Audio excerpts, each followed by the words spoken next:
please. सीढ़ियों की No ore problem. You आकर will come. No, you are not interested. Sant This is near to this area only. हैं मस्तक नमन किया है।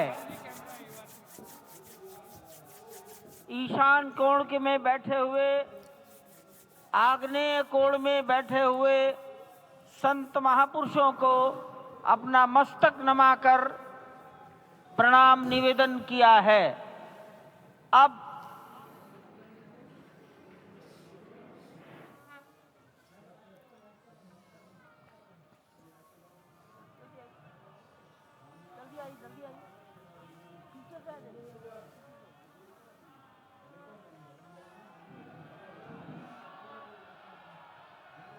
दक्षिण दिशा में बैठे हुए समाज के गणमान्य नागरिकों को प्रधानमंत्री जी अपना अभिवादन प्रस्तुत कर रहे हैं। यहाँ पर देश की लगभग 150 परंपराओं के संत और सभी विधाओं के श्रेष्ठ पुरुष उपस्थित हैं। स्वस्ति वाचन।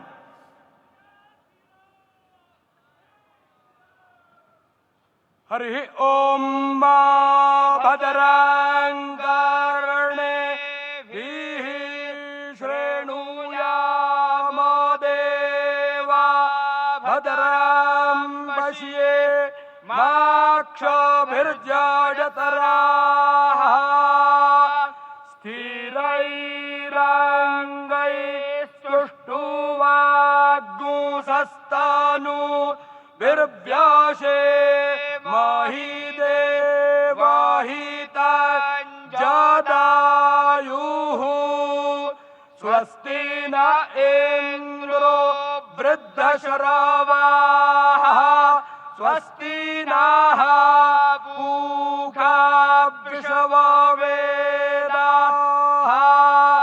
स्वस्ति नस्तार्क्ष्यो अरिष्टानेमिः स्वस्ति नो बृहस्पतिर्दधातु सुशान्तिर्भवतु।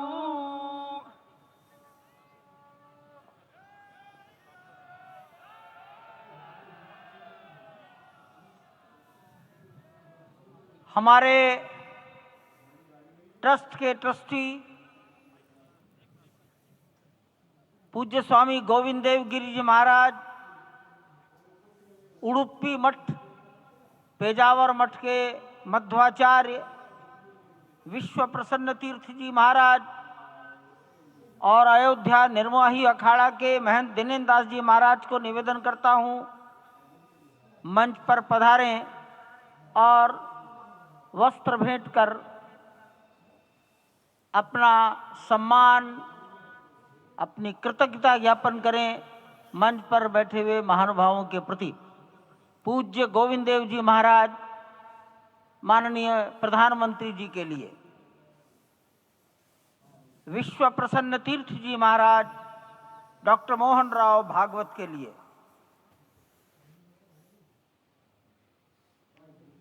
महंत दिनेन्द्र दास जी महाराज माननीय मुख्यमंत्री योगी जी के लिए वस्त्र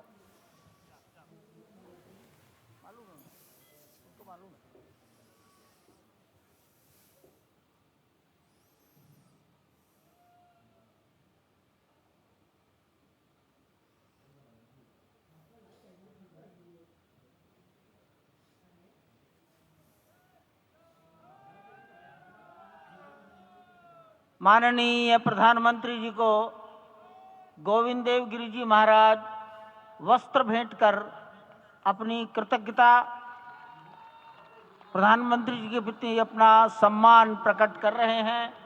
अन्य महानुभाव सम्मानार्थ खड़े हैं। पेजावर स्वामी जी माननीय डॉक्टर मोहन राव जी को,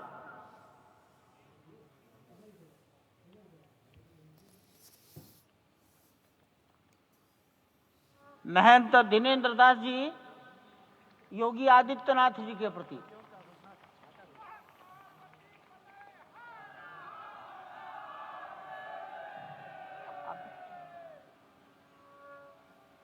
योगी आदित्यनाथ, मैं दिनेन्द्र दास जी,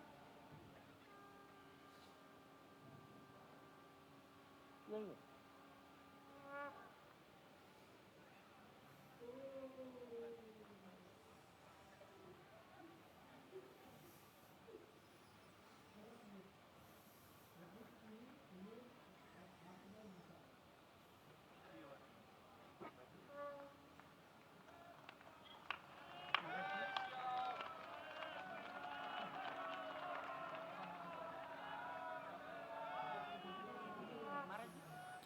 আপনারা দেখতে পাচ্ছেন সেই ছবি যেখানে এই মুহূর্তে প্রধানমন্ত্রী নরেন্দ্র মোদী, যোগী আদিত্যনাথ উত্তরপ্রদেশের মুখ্যমন্ত্রী এবং রাষ্ট্রীয় স্বয়ংসেবক সংঘের প্রধান मोहन भागवत के सम्मान ज्ञापन करा। माननीय प्रधानमंत्री जी दिल्ली में राम जन्मभूमि के इस पावन प्रसंग पर एक डाक टिकट जारी कर चुके हैं। उत्तर प्रदेश सरकार की ओर से योगी आदित्यनाथ जी महाराज, माननीय मुख्यमंत्री, माननीय प्रधानमंत्री जी और डॉक्टर मोहन राव भागवत को सम्मान में 2 चिन्ह भेंट करेंगे।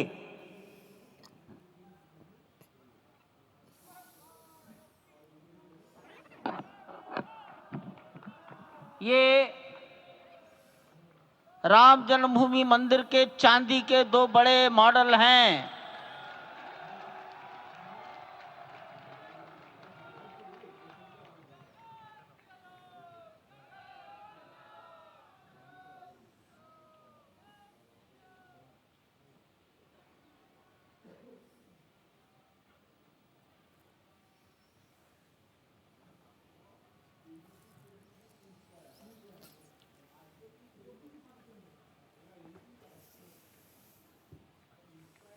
पूज्य गोविंद देव गिरि जी महाराज मंच पर आएंगे और माननीय प्रधानमंत्री जी ने के बारे में अपनी भावनाएं प्रकट करेंगे।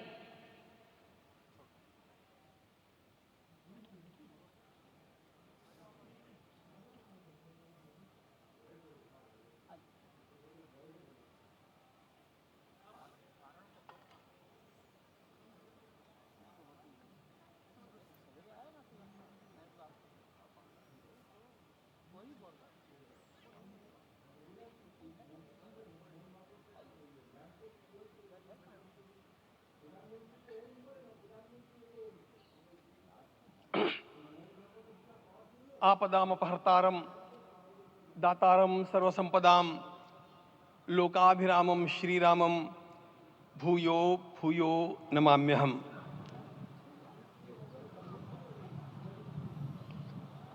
आज अंतःकरण अत्यंत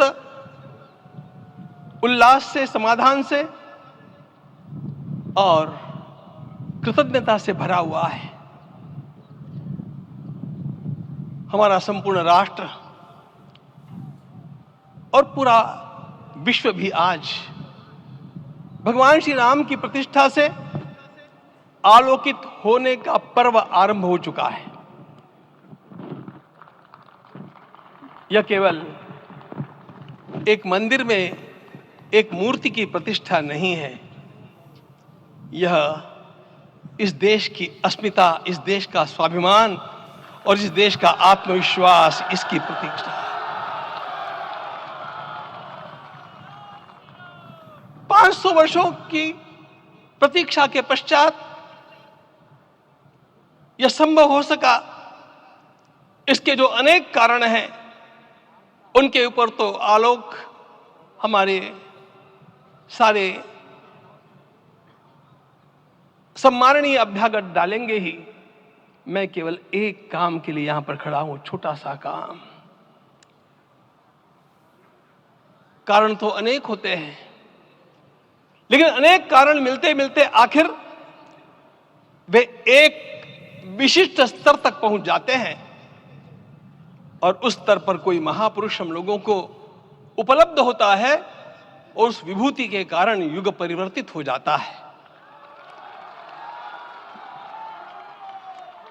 प्रकार का परिवर्तन लाने के लिए अपने जीवन को साधना पड़ता है।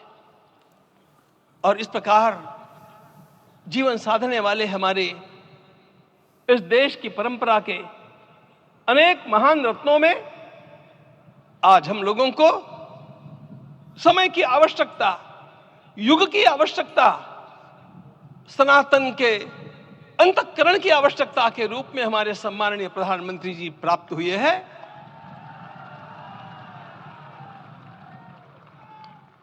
यह केवल इस देश का नहीं, यह संपूर्ण विश्व का सौभाग्य है कि आज एक ऐसा राजदर्शी हम लोगों को प्राप्त हुआ।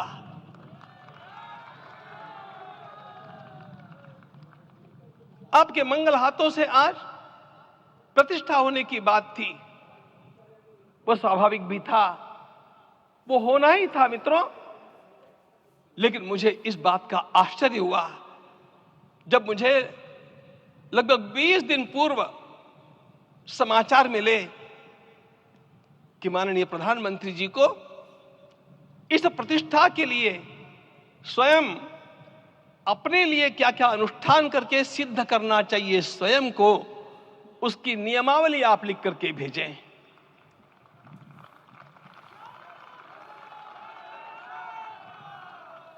जिस प्रकार का हमारे देश का राजनीतिक माहौल है, कोई भी आकर के किसी भी समय कुछ भी कर्म करके चला जाता है, वो उद्घाटन हो चाहे पौधारोपण हो चाहे कुछ भी हो, लेकिन उसके लिए मैं अपने को सिद्ध करूं, इस प्रकार की भावना कहां होती है? यदि किसी ने पूछा तो मैं कहूंगा कि यहां होती है। भगवान श्री राम की प्रतिष्ठा करनी है। भारतीय जीवनादर्शों के सर्वोच्च आदर्श भगवान श्री राम है और इन समस्त जीवनादर्शों की प्रतिष्ठा करने के समान ही यहां की प्रतिष्ठा रही है।